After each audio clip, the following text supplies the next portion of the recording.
HM Bark Endeavour Replica. HM Bark Endeavour Replica is one of two replicas of HMS Endeavour, the bark commanded by Lieutenant James Cook when he charted New Zealand and the eastern coast of Australia. The initial idea of recreating Endeavour for use as a museum ship was born during the establishment of the Australian National Maritime Museum in the 1980s. The vessel was to be funded by the Bark Corporation and gifted to the nation upon completion. A specialist shipyard was established, complete with viewing platform and guided tours for the public, and construction of the vessel commenced in 1988. 2 years later, work stopped because the Bark Corporation hit financial trouble. The Japanese company Yoshiya Corporation stepped in, but was also forced to withdraw support because of financial problems. Volunteers maintained the incomplete vessel until the HM Bark Endeavour Foundation was established as a charitable trust in 1991. The Endeavour replica was launched at the end of 1993 and completed in 1994. After sea trials, the replica sailed from Fremantle to Sydney, where she arrived at the end of 1994. During 1995, the ship recreated Cook's voyage along eastern Australia, then visited New Zealand at the end of the year. In late 1996, the Endeavour replica set out on a circumnavigation of the world, visiting ports in South Africa, the United Kingdom, and America before returning to New Zealand in late 1999. The vessel returned to Sydney in mid-Minus 2000. In 2001, the replica was used for filming of the BBC documentary The Ship, then sailed to England in 2002. She spent the next 2 years visiting ports in the United Kingdom and Europe before sailing back to Sydney in 2005, completing a second round-the-world voyage. On arrival in Australia, the HM Bark Endeavour Foundation transferred ownership of the vessel to the Australian National Maritime Museum. During 2011 and 2012, the replica circumnavigated Australia. Construction. The idea of building a replica of Endeavour was first mooted by the trustees of the under-construction Australian National Maritime Museum. The vessel would serve as the centerpiece of the museum's ship fleet. Funding for construction was provided by the Bark Corporation, with the completed replica to be presented as the company's gift to Australia for the nation's bicentenary. Construction was organized through a subsidiary company, Endeavour Replica Thai Limited. A specialist shipyard was established at Fremantle Fishing Boat Harbour. A viewing gallery allowed visitors to observe the replica's construction, and volunteer guides ran tours through the shipyard. Recreation of the vessel was not problematic, as the original Endeavour had been surveyed multiple times by the Royal Navy, particularly during her conversion from a cargo collier to a ship of exploration, and these records had been retained by the British National Maritime Museum. Construction of the vessel started in January 1988, with the keel laid in October. In 1990, Bark Corporation was forced to stop work on the project because of financial difficulties. The Japanese Yoshiya Corporation joined the project, but withdrew 6 months later, again because of financial problems. The volunteer complement were able to keep the shipyard ticking over for another 8 months. In order to complete and operate the vessel, the HM Bark Endeavour Foundation was set up as a charitable trust in August 1991, with the Bark and Yoshiya Corporations donating their equity in the project. A combination of funding from the Australian government, loans, and donations allowed work on the ship to continue.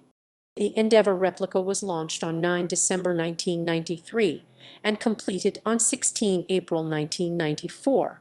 The Endeavour replica was assembled using traditional shipbuilding methods and materials where possible, although some changes were made to meet modern safety standards and enhance the longevity of the replica.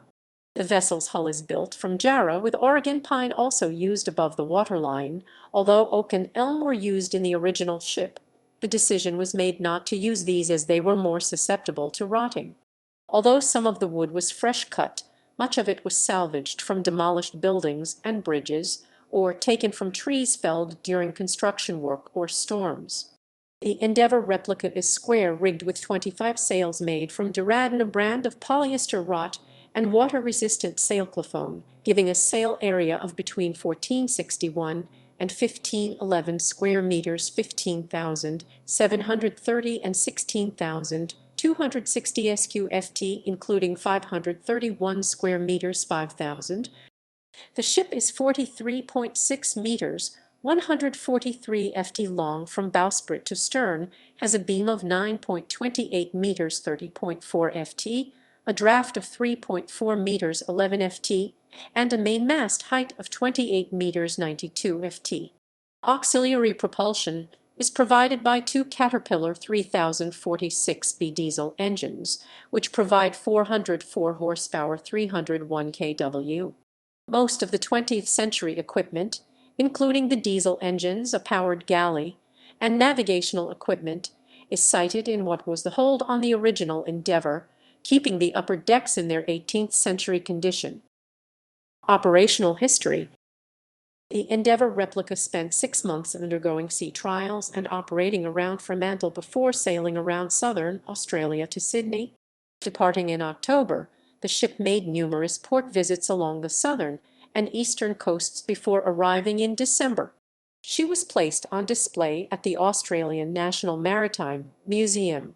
From April until September 1995, the replica recreated the original Endeavour's voyage up the east coast of Australia, then made a 3-month visit to New Zealand from November 1995 to January 1996. After this, the ship returned to Fremantle via ports in Victoria and South Australia. In October 1996, the replica sailed for England via South Africa, arriving in March 1997. After spending the rest of the year visiting British ports, the ship arrived in Florida in March 1998 and visited 31 ports along both the east and west coasts of North America during 1998 and 1999. The Endeavour Replica sailed from Vancouver to New Zealand via Hawaii and reached Wellington in late December 1999, having circumnavigated the globe. The ship spent 5 months in New Zealand waters before sailing to Sydney in May 2000. During 2001, Endeavour embarked a BBC film crew and recreated Cook's voyage between Cairns and Jakarta for filming of the documentary series The Ship. After a major refit in Fremantle during late 2001 and early 2002, the replica sailed in February for a second round-the-world voyage. The ship sailed to Whitby via Cape Horn. Wave footage shot while rounding the Cape was later used for digitally composited scenes in the 2003 film Master and Commander: The Far Side of the World.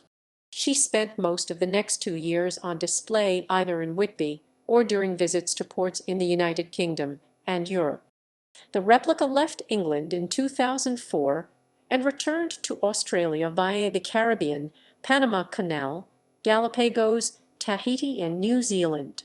She reached Sydney at sunset on 17 April 2005, after having run aground a few hours earlier in Botany Bay. On arrival, ownership of the vessel was transferred from the HM Bark Endeavour Foundation to the Australian National Maritime Museum. In mid-April 2011, Endeavour sailed from Sydney on her first circumnavigation of Australia. The counterclockwise voyage around the continent ended in May 2012, with 15 ports visited and 13,300 nautical miles, 24,600 km, 15,300 mi sailed. In October 2013, Endeavour participated in the International Fleet Review 2013 in Sydney, Australia.